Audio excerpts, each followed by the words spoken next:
What is good, y'all? Welcome back to my channel. It's Braids by NetNet. Today I'll be showing you guys how I do these box braids on straight hair. This was not the first time that I've done box braids on straight hair, but this is the first time that I am recording. I wouldn't say that these are harder to do on straighter hair versus someone with a more kinkier texture.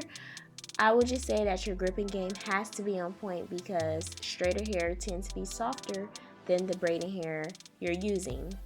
So y'all let me know down below what y'all think of this hairstyle, and if you've ever tried braiding on straight hair, or would you like to try it.